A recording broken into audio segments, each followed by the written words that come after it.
What's up? What's up? What's up, y'all? Y'all know what it is. It's the month of May. We got a dope lineup for the month of May, but we starting it off with my boy, the Rich Barber Chuka.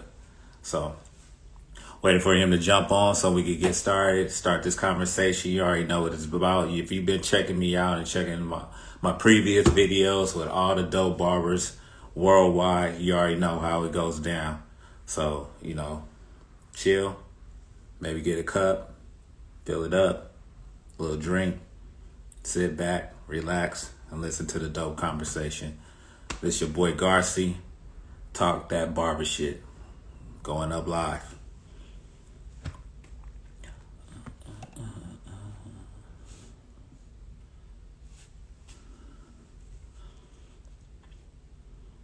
All right, y'all. See y'all tuning in. I see y'all jumping aboard. What's up? What's up? What's up? Chuka will be joining us shortly.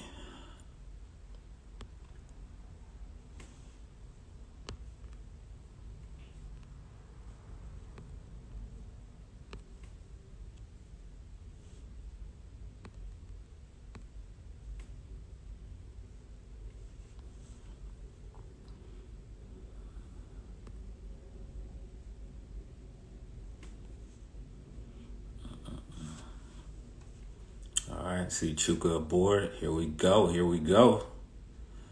All right, we're about to talk that barber shit. You already know what it is.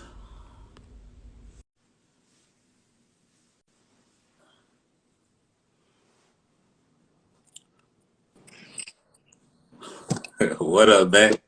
What's up? Not much. Can you hear me clear? Yeah, I'm good. I can hear you. Can you hear me? Huh? Am I straight? Can you hear me? Yeah, I can hear you. I can hear you. Okay, cool. All right, man. How you been? Good, man. I'm good. Yeah, man. I appreciate you giving the young brother some love, coming to my platform where we talk that barber shit. This will give you a rundown what Talk Your Barbership basically is about. During the time of my pandemic, I'm a licensed barber, year now licensed barber, but I've been doing, haircuts maybe under 4 years, close to 5. But, this cutting friends, family, you know how it goes. But when I went back to school, I went around the time when COVID hit. So it was like right before COVID hit, everything got shut down, making connections with other barbers that was in the industry, barbers at the school. So I created this platform for us to keep in contact, keep sharing information, finding information from the state board to round everybody up to let everybody know, when everything was going to open back up, when we can go take our tests and stuff like that. But then eventually became something more. Like other people wanted to join, speak, share their information, share their role, their journey. And yeah, this is where we at now. I had the pleasure to speak with a lot of people with 30 plus years behind their belt in this industry. And it's been like it's been an uplift to share information from you guys' perspective and also mine, and then also the people that's coming up behind me, and allowing them to see you speak and share your information, give them the knowledge and the information that they need. Because I know a lot of people now are feeling like they don't really need to be in a barber shop, or they kind of take the journey a little bit differently. They don't have to get maybe a license. They feel like they could just do it like without a license and all the stuff like that. So this is just getting your perspective, your knowledge, your your frontier of like how to really, connect this industry as an industry and as a business, and keep the mindset of a business moving forward, and not making this a shortcoming, and diluting it and making it not look like a business, because at the end of the day, that's what we want to give this platform, this industry of ours, to be looked at as a profession. So, yeah, say thank you again for jumping aboard. You know, I like to say you are giving your rich barber experience to talk your barber shit right now. So yeah, introduce yourself to people that probably already know you, but people that are just jumping aboard wanting to know more about what we're talking about and know more about you. Yeah, people in the industry know me as Chuka the Barber. I started off in this industry when I was 20. I got licensed when I was 24. So that's about 13, 14 years ago. Okay. And started a brand called the Rich Barber, which was originally, the concept of self when I entered this industry. And, from there, invented multiple products, opened up multiple barbershops, wrote a book for the industry based on my experience and how I operated my business. Mm-hmm.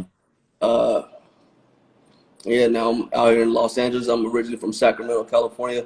Born and raised there. That's where it all started.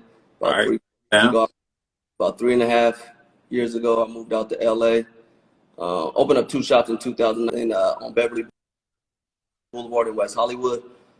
Of course, pandemic hit. We got shut down, for a year and a half, close to like 2 years, with all the opening and closing. But yeah, we back rocking and ready to pick up where we left off. All right, man. So, yeah, I have a ton of questions.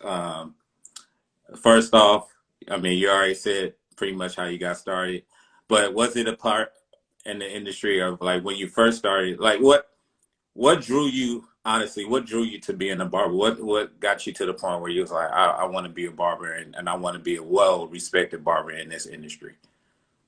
Well, yeah, I mean, I've always been, ever since I was a child, whatever I did and was passionate about, I wanted to be really good at, you know what I mean?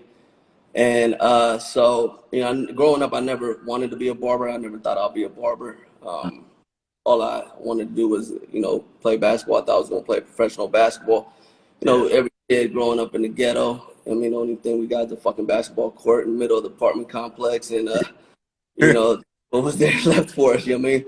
But, you know, uh, so I never had barbershop experience. We grew up in poverty. We couldn't afford haircuts, so I never went to barbershops as a child. Never had that experience. But you know, I needed a haircut, and so I remember one of the first times I cut my hair was for picture day because I wanted to look like the Fresh Prince, and so my one of my younger brother's dad had left some clippers at the crib, and I think he was supposed to cut my hair, but I was out all night and shit. Yeah. And I home he went and cut it. This is probably like fourth, fifth grade, Okay. and so I took the clippers and did it myself. And ever since then, I would cut my own hair. And there's actually a picture in my book, my picture day when I cut my shit. I saw it. Uh, and so, it was just something I did. I developed along the way. I would cut my brothers. I got two brothers. So I would cut their hair. I would cut people in my neighborhood. But it was nothing I promoted or I was like always trying to do because I didn't really care to do it like that. I mean, I could make some money doing it, but my passion was basketball, and I'm very like, I like to just focus on, the one thing and really give my time and energy to it. So I didn't really give much effort to barbering until I decided to become a barber. And the reason I decided to become a barber is, I caught a felony when I was like 20.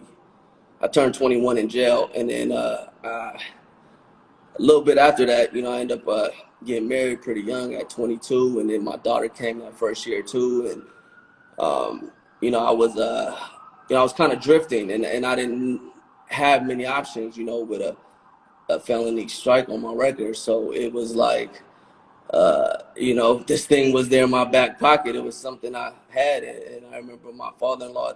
My father-in-law was like, "Man, like people knew I could do it good. I was good at it, but I wasn't professional good, but I was good at it. I mean, every nigga think he good till you get around some real barbers. You know what I mean? Before you become professional. But and this was years ago, so it's not like we had YouTube and everything to learn how to cut. You know what I mean? So I remember he gave me, I was working for him and he had to let me go because I was painting houses that summer, which I hated to do that shit because they only had me sanding shit. And so he gave me $500 because he was laying me off. He was like, go start barber college because I found one. And so I started barber college. And ever since I entered the industry, I was like, man, I had vision for myself and I saw the possibilities. I saw how I could really build a solid future financially. And it was something I developed a passion for, because I am naturally an artist anyway.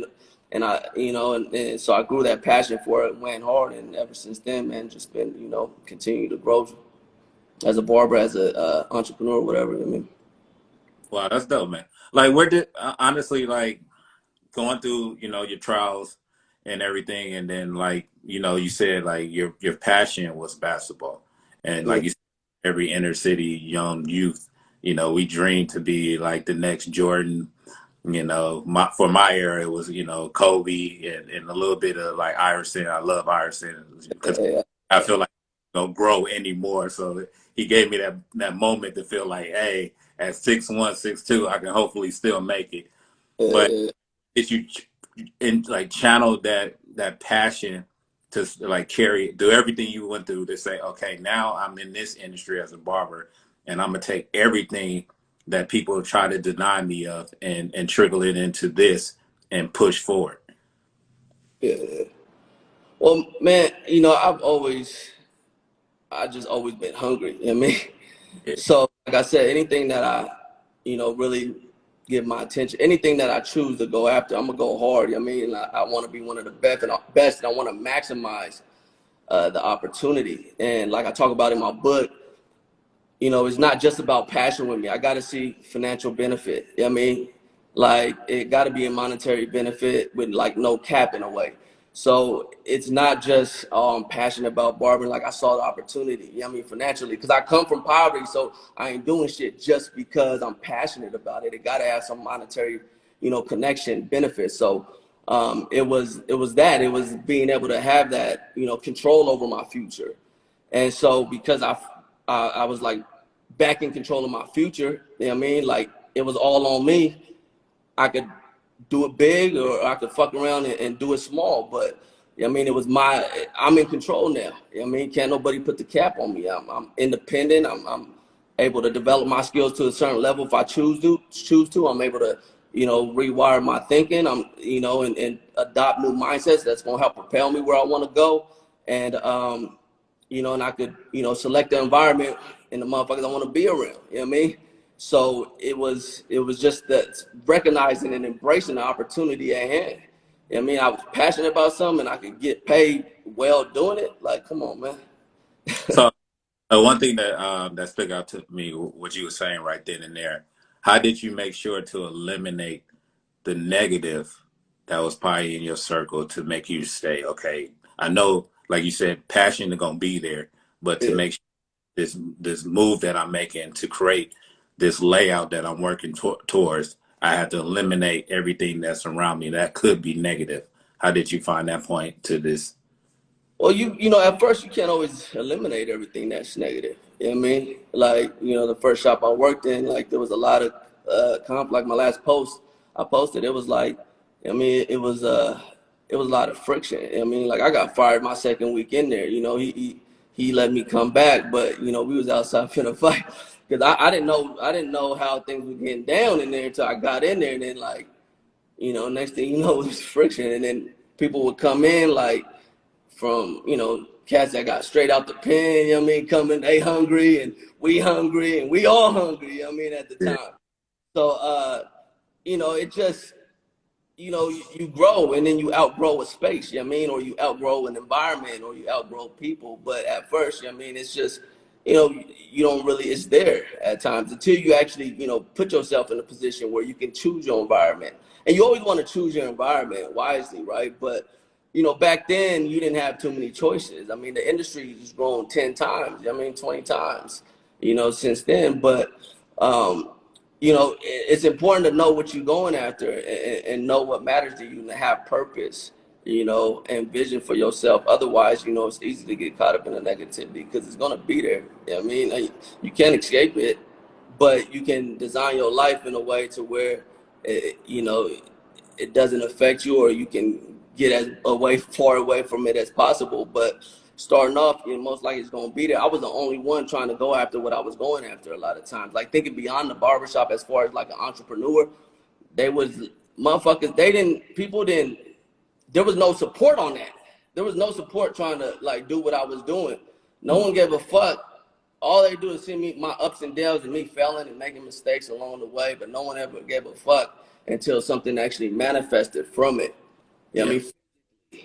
I mean, they didn't. You mean they don't see my new mindset or something? They might see my new attitude in a way, but at the same time, like, you know, it's not. It wasn't a supportive environment as far as like going to where I was trying to go. But not to say I have, you know, cats I fucked with in there, but at the same time, they still weren't trying to do what I was doing. You know what I mean? Or what I had a vision for. Okay. I like that.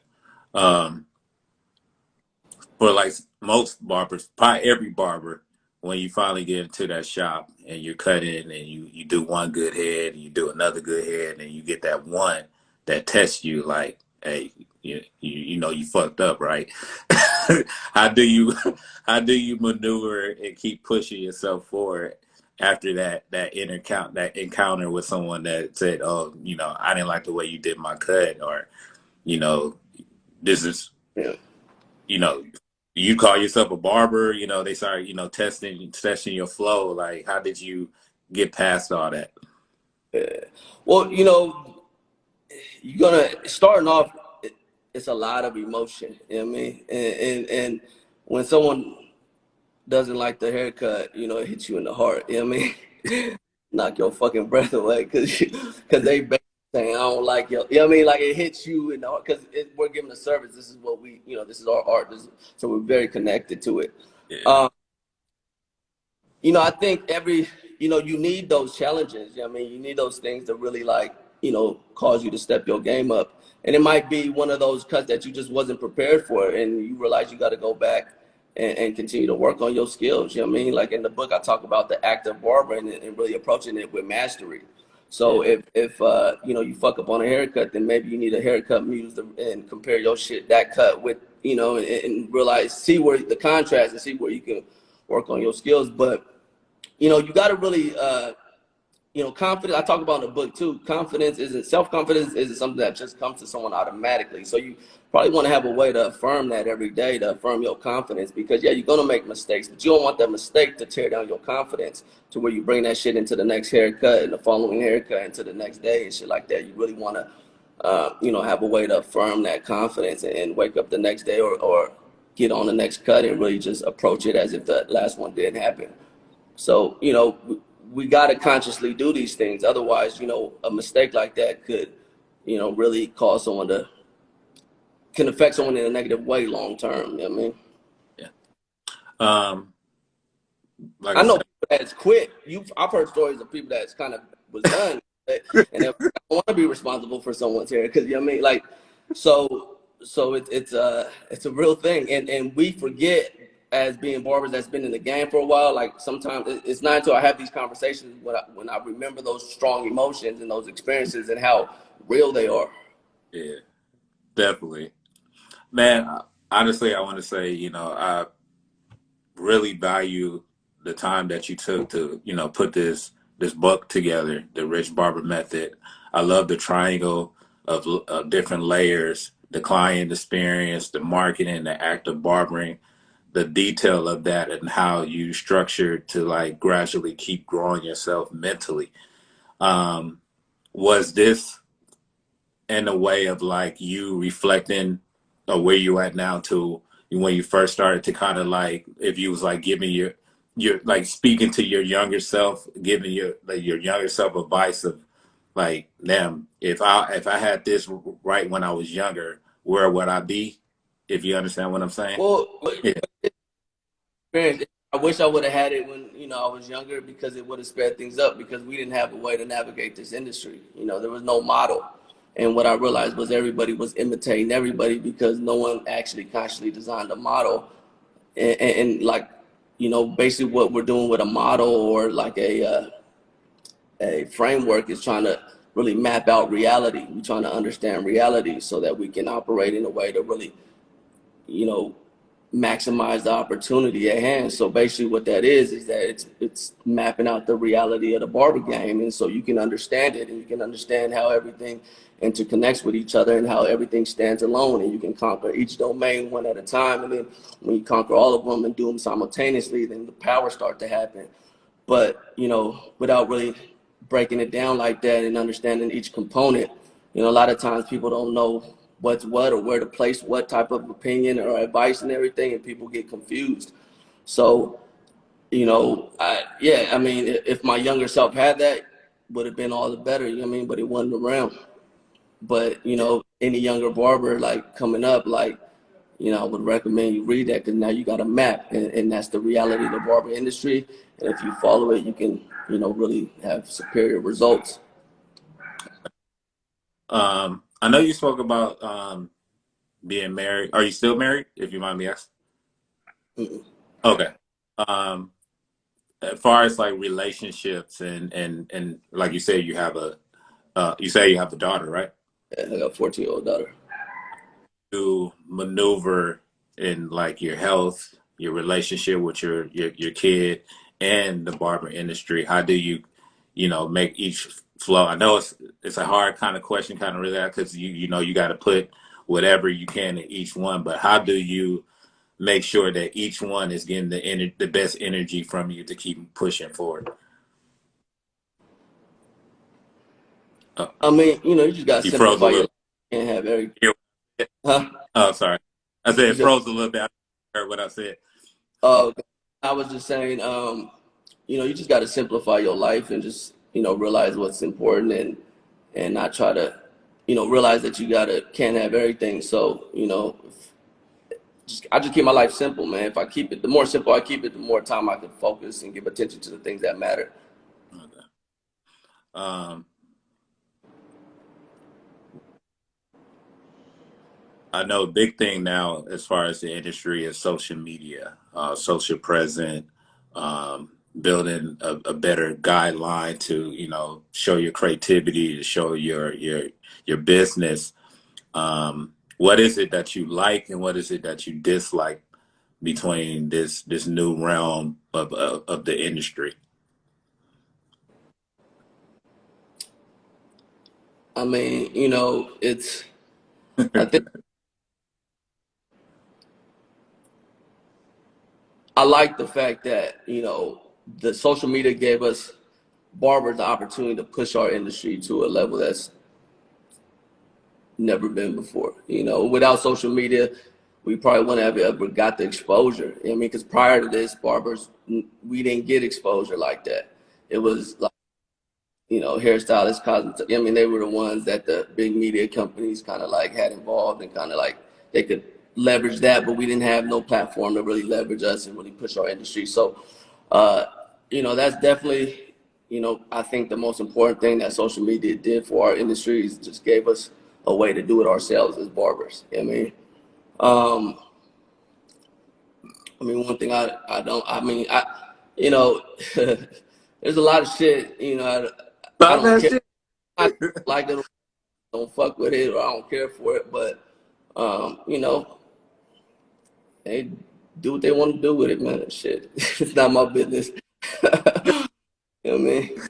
Yeah, no, that's what it's about today. Just talking that shit. I want to hear your point of view of, how you feel like we should monetize this industry in ways to help grow us all. Because I feel like one thing this is what I created this for Barber Unity, for me to sit down with you and have these conversations to see how we can definitely push this forward as an industry. Because I know before, when I was around my elders in this industry, and one of the barbers that I work under right now, that's what he wanted to do. He wanted to connect with a lot of industries. So like the thing now with the how much money that we can make in this industry, he wanted everybody to, have a certain price point.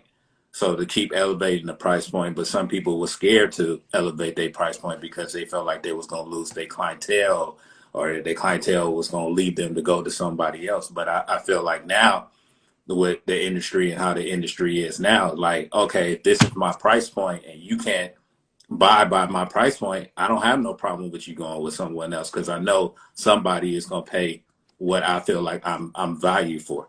Could be, it could not be. Everybody ain't worth what they trying to charge, though. You know what I mean? Yeah. And that's, I see that often, that, you know,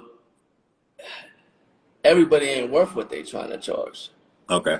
They not. I mean, the marketplace determine your value by its demand, and I Okay. think often barbers, the thing is, being a barber and being self-employed and being artists, you become selfish because we're naturally like selfish.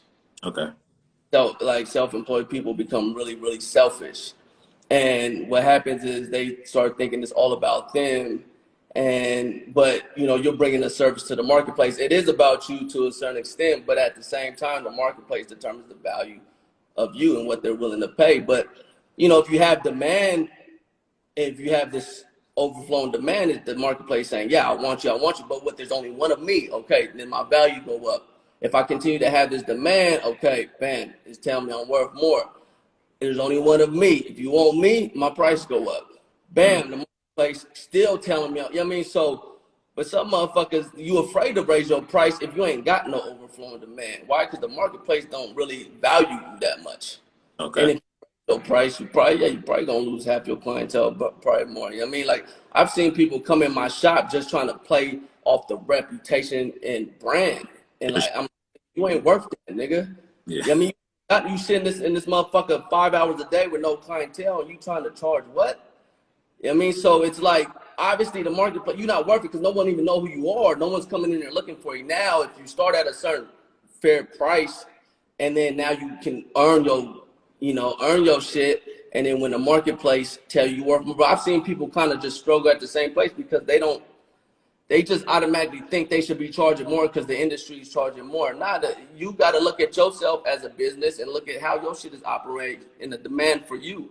Now, if the marketplace continues to say, they're willing to pay, then fine. But a lot of times, people think they just up their price because they just can change the price. And I don't think that's, a wise way to do it. I think it really just, especially, I think it programs the person that is doing, if he's not putting in the work, if the demand's not there, then it's kind of like you trying to cheat the game.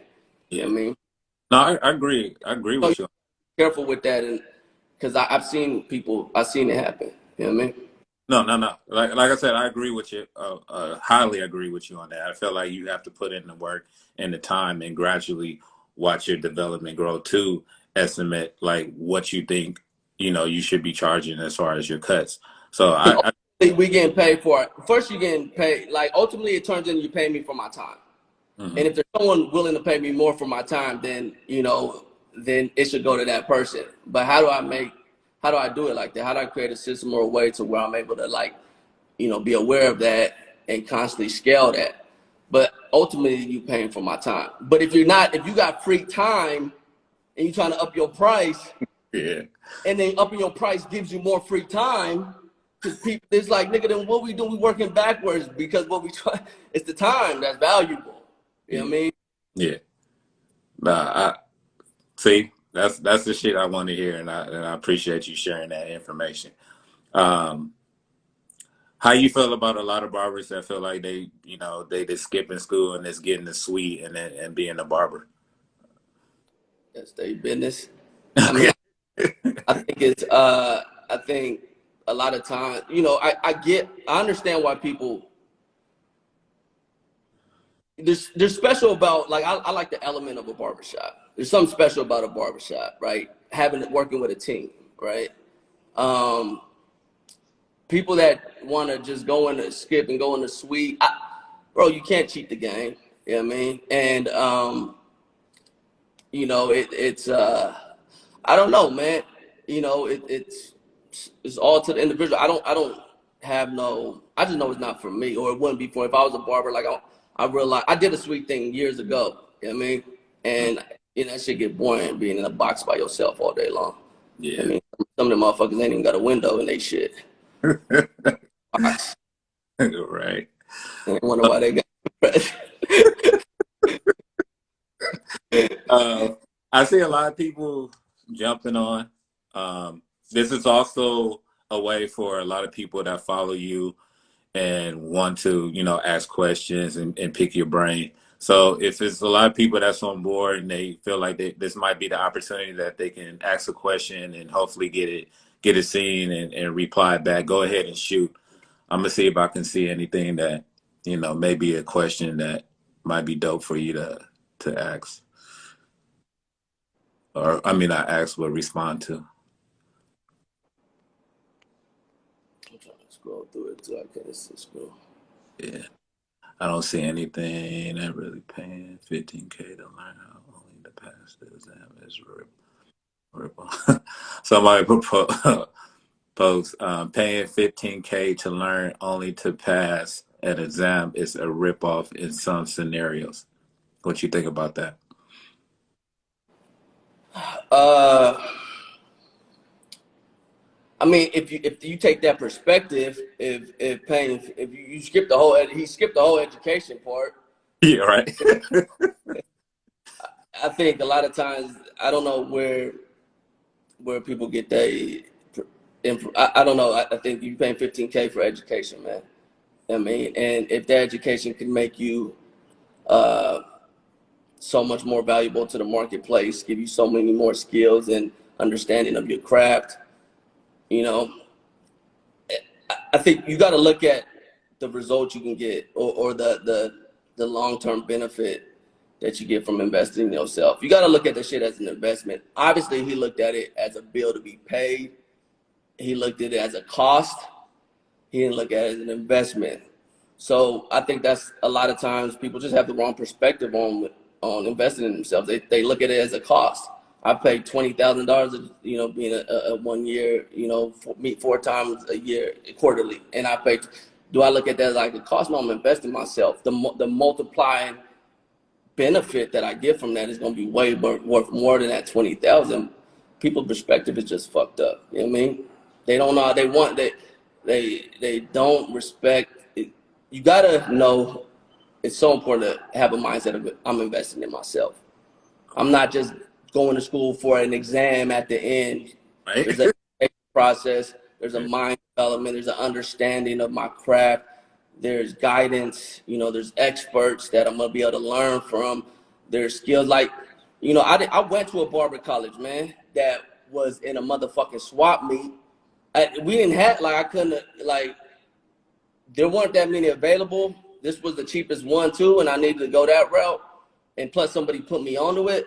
It was in a swap meet in South Sac on Mac Road. The place used to be called the SD Mart, and it was like a swap meet. It was just blocked off sections where niggas go get the white tees, you go get your music done, you get tatted, you can go get your gold grill, like all that shit. And then the shop had the barber college. This was a barber college actually. It was just a wooden board that stuck out the wall. That was our station, like a little thin wooden board that stuck out the wall, and we had to go get hooks to screw those hooks in to hook our clippers on that motherfucker. And all the chairs were tore up, ripped, and shit like that. And I still made the most out of that shit. You know what I mean? Like we was in that month. We never cracked the books one time, but that's where like you know, you get what you pay for. Like we Right. didn't crack the books one time. They just had us in there laboring. I still made the most of it, but I got what I paid for. You know what I mean? I had most of it, but you know, if I would have went to maybe something that costed more, I probably would have learned the whole, you know, all I learned was just how to cut some fucking hair with clippers and aligners. I ain't learned no shear work. I ain't learned the terminology. I didn't learn none of that shit. I was in that same boat. I went to a school out in Torrance, and the same thing. You go in there, and you know they put the TV on, and you watch YouTubes all day, and then you just have people. Yeah, like And you a child at daycare where you just throw the TV on for the motherfucker. Watch kids. Let me. Oh shit. you know, you Oh, motherfucker, like YouTube, baby. yeah, but yeah, the book aspect of it, you had to just jump into it and learn and get some index cards and write down everything you could, because that's what the class is really. I mean, I feel like that's what the school is pretty much based on, is for you to open up your book and read. Yeah, I feel like you get more of the experience once you get out of the school. Um, how I see another question I was asked, and that was a question that I wanted to ask as well. You can't disregard the reps that you get in at barber college, Yeah, because you're gonna get more reps because and yeah, they knowing the clients come there knowing he a student. You yeah, know what I mean? So you getting the reps, and yeah. you got to get the reps in. No, exactly. Yeah. How else you gonna practice cutting hair without reps? You know what I Yeah, mean? Without cut. yeah. How do you manage stubborn barbers as a shop owner? And that was another question I wanted to ask is how do you develop your right team for your establishment? You know, that's one of the hardest things to do. Um, it's one of the hardest things to do. I think what I learned is to always value attitude and values more than anything. More than talent. Talent can be learned, especially these days. Skill, that type of shit can be learned easily. I think finding the people with the right attitude and the right values that match yours is so important. And you know, when you find a bad seed, you just gotta get rid of their ass. You know what I mean? It's just, you know, people, and then people change. You know what I mean? I've seen it plenty of times in the industry. They come humble and they come with the, you know, good, solid attitude. They start making some money, get a little popularity. Next thing you know what I mean, they turn into cancers.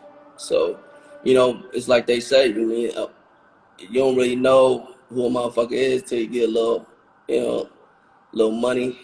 Motherfucker finally get some pussy, finally get some popularity, and now motherfucker acting totally different. You know what I mean? So, um, you know, so you just gotta pay attention to the signs and just you gotta protect your atmosphere. You gotta protect your environment because there's other barbers in there that got, you know what I mean, the right attitude and the right values, and they don't want to be around that motherfucker. You know what I mean? So, you know, it's part of the game. But the better you can do, not even bringing them in the shop to identify those traits before, because the traits really show often early. A lot of times, you just kind of, you know, don't want to, or don't got the time, or don't feel like dealing with the shit, or we might kind of like, you know, act like we didn't see it or whatever. But it's there. That shit come back up. Someone just sent me a question, and they asked, "When do you know when it's the right time to leave the shop and start your own?" When you ready to take on more problems, you know, it's I don't know when is the right time. You know what I mean? I think you should know what you're getting into. I think you should know the pros and cons of, you know, running a shop. I think you definitely should have some management skills. It all comes down to management at that point. If you can manage yourself very, very well as a barber, then maybe you can manage a shop with multiple barbers. But, you know, management is tough. I mean, it's not easy. And I never wanted to own a shop, to be honest. I the shops I worked in, I was like, why would I want to own one of these? I could just come cut, dip out. I ain't got to deal with it. You know what I mean? Yeah. So it actually kind of just fell in my lap, the opportunity, and I like, you know, I took it, and then you know, barbers came and worked with me, and I was able to work with them, like, you know, like I could, you know, teach and train my team up, and so you know, we was killing shit. And I was like, man, that's dope. But then, you know, when I moved from Sac to LA, then it was like with me gone, it was a whole different thing going on there. You know what I mean? So, you know, just know that it's gonna take a lot more of you. Like, you're not gonna have that freedom like you thought. Like, this is gonna be, you got to be able to organize and keep harmony within people, and people have emotions. You know, so you know, you got to deal with those. So it's just important to find the right team. But it all comes down to the right people. You know what I mean? Exactly. Just, well, which is hard to find. Yeah.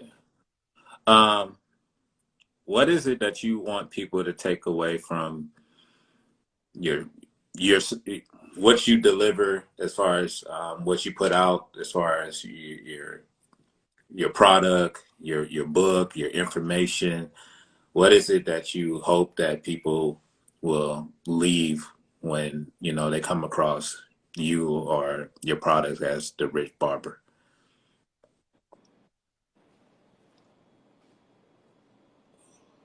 As a barber, are you talking about just a consumer or what? I mean, as a barber, I just, you know, I would want them to, you know, just,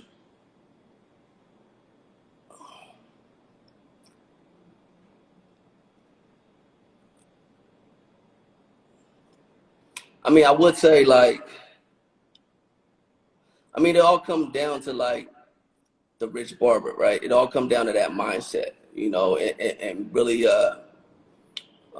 walking in that. So if it's a barber, you know what I mean, just really like understanding like this is our products, and it's our environment. I mean, anything that we bring around us is our environment. It can influence it in a certain way. I mean, and so I just, you know, our products are made to, you know, help barbers perform better and achieve, you know, excellence, and to remind them, you know what I mean, of you know, what they're going after, and of course help them, you know, get paid, make money, and inspire them to, you know, want to grow, um, and at the same time, you know, our products like are for our consumer products or whatever, or for, you know, I feel like our ideal marketplace, which are the clients that come to our barbershops that, you know, respect and embrace and fuck with like our aesthetic and our mindset and how we do things, and want to have that like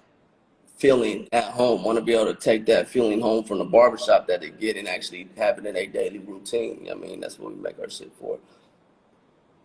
That's dope. Somebody sent me a question. Let me see what they. Give me 1 second. Do you recommend taking out a loan or out of pocket to open up a shop?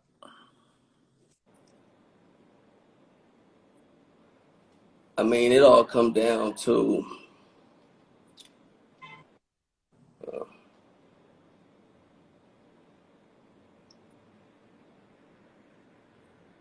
I mean, these questions are it's kind of hard to really say without, you know, having the details of the situation. I'm not trying to be on there giving bad advice to someone. If I, No, I get it. oh, man, however you do it, man, just make sure the shit cash flow positive, man. If it's a loan, after you pay the loan payment, all your overhead and shit, does it cash flow? If it's cash, does it cash flow? That's it. You know what I mean? Exactly. It don't matter how you go about it as long as the cash flow positive. I love the mindset of the mastery. Know that I can master the act of barbering. Therefore, I will think mastery and strive to achieve mastery of my craft daily. Can you elaborate a little bit more on that? Yeah, man, that's just affirming that, you know, like again, like affirming that self-confidence that you know that you can, you know, achieve mastery in your craft, and then also adding the nonstop, you know, mastery mentality where, you know, every day like you trying to achieve mastery. I mean, every day you're trying to grow, every day you're trying to get better. So, you know, affirming mastery that you can, you know, that's what we going after, and affirming like every day we approaching the act of barbering with that mindset. Yeah. I also like close out my discussions, um, and that stuck out to me as well because I was usually in it with like, what do you think about law of attraction and how do you incorporate that into your everyday life and business? So, do you feel like that mastery and that law of attraction flow together, or do you have a different opinion on it? No, the Rich Barber was built on that, bro. The Rich Barber's concept itself, and like I said, like the law. If you want the law of attraction, it's that frequency that you want. You know what I mean? So the Rich Barber was the, you know, we think from our ideas. So the Rich Barber was the concept of self, and it was the thing that, you know, influenced my thoughts, my actions, and everything I did. You know, if I'm thinking from there, then I'm gonna attract that. You know what I mean? If I'm thinking from just being a barber, then I'm gonna imitate these barbers and just do what they do. You know what I mean? So I had to, you know, up it for me. You know what I mean? It had to be the Rich Barber. And then these other mindsets all contribute to that overall goal, which is becoming a Rich Barber. So I take the Rich Barber as the main thing, and have mindsets that help contribute to that achievement or to that goal, which are the mindset of mastery, world-class service, promote myself to a higher status, and all these things lead to becoming a Rich Barber. So yeah, it's so important. You know what I mean? It's another that I wrote down that I love from your book as well. I will not lose for even defeat. There's a value lesson learned. So it even evens up for me. I'm gonna say that one more time. I will not lose, for even in defeat, there's a value lesson learned. So it evens up for me. Can you elaborate more on that for me? Yeah, that was a Jay-Z quote. Uh, you got to look at shit that way sometimes. You know, it's like we talked about perspective, and um, you know, you got to look at your losses. Sometimes it's just like lessons because you're gonna take losses. I mean, but if you can extract the lesson out of it, then it balances it out. I mean, and you know, like I'm growing. You know, next time I'm gonna do better.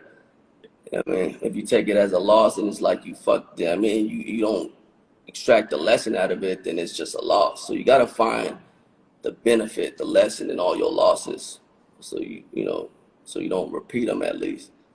Yeah. What advice would you give a young student turning to be a barber in this industry, starting out wet behind the ears? Maybe the way you felt when you first started. Like, what advice would you give them? You know, keep pushing forward. Uh, Adopt the Rich Barber mindset. I mean, Correct. be one of these broke barbers. I mean, and just I would just tell them read the book, study the book, man. You'll be ahead of the game. Way far ahead of the game. You know what I mean? And through that you'll develop your confidence. You develop your skills, and you'll learn yourself. I mean, it's so important as a just know yourself, know what you want, know what you're going after, and if you want to have success financially in this industry, then make sure that you're not thinking from a level that's going to limit you. I like this one as well. Then I started a company called The Rich Barber. People that knew me were confused because they didn't see the results of anything rich and people in the barber. Get, elaborate on that as well. Yeah, so starting the Rich Barber, the brand. So it was the brand, but like I said, it was a concept of self.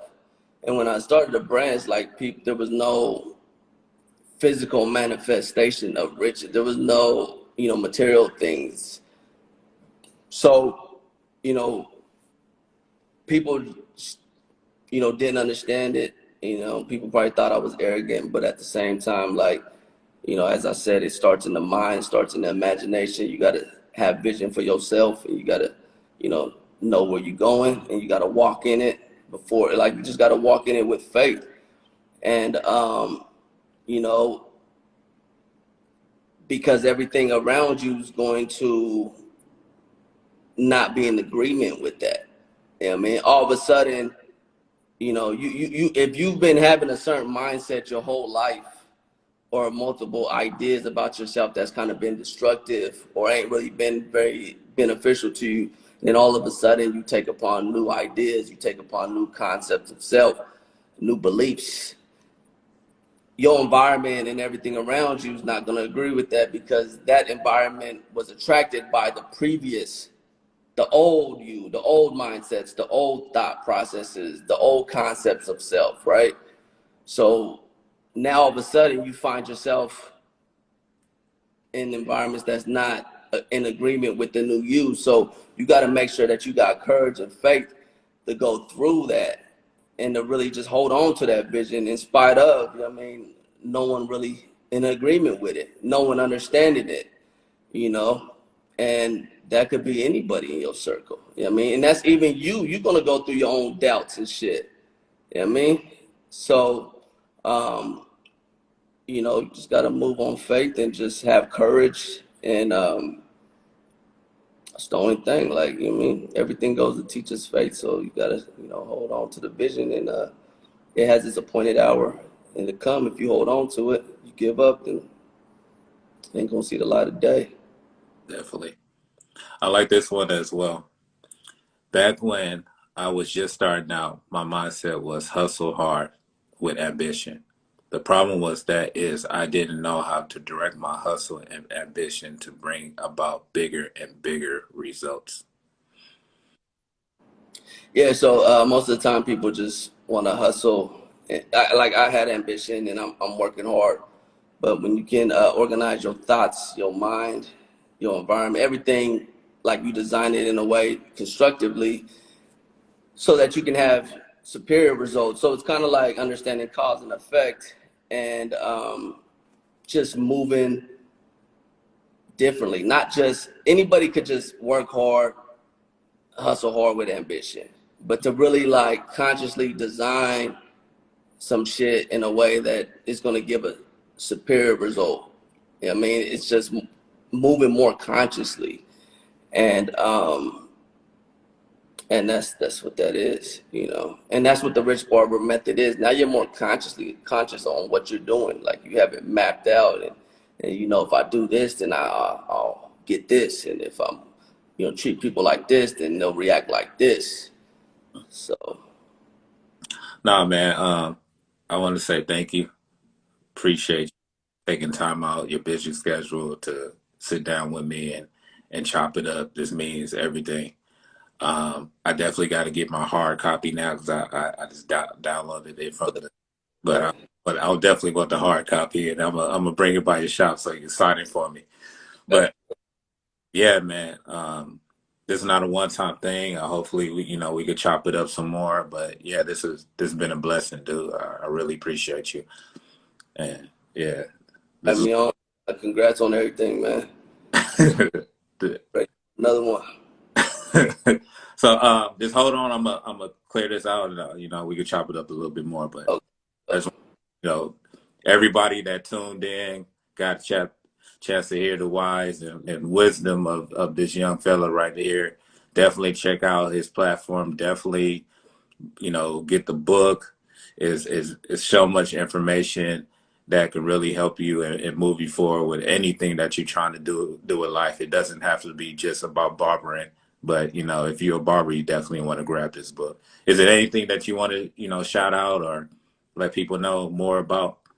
You can if you go to the Rich Barber Method / TRB dash ebook, you can download a free ebook of the Rich Barber Method.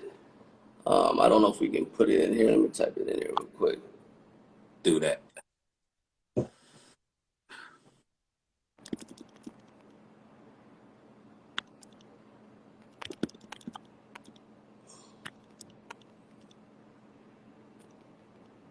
You have any sessions coming up where you having people come out and you speaking anywhere or doing anything like that? Nah, we probably gonna have some. We plan to do some stuff at the shop though this summer. We Okay. host also up in Sat. Um, but I don't really have anything else. All right. Go for sure. All right, so that's the link right there. Y'all could yeah, you go there. You can download the free ebook. It's the full book of the Rich Barber Method. You can have it for free. But if you want to also be dope, go get the hard copy. But yeah, man. I'm gonna give him a minute to check it out, see it. Yeah. Yeah. But yeah, man, this is awesome, dude. I just want to say thank you again. This is very knowledgeable for me as well. Like I said, I'm in this industry to win.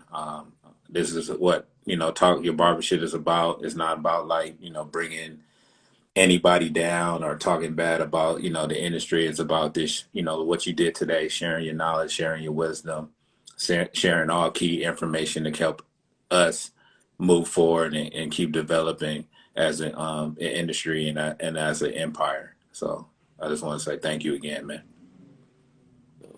All right, so hope everybody got the information. We about to log off, and I just want to say thanks again.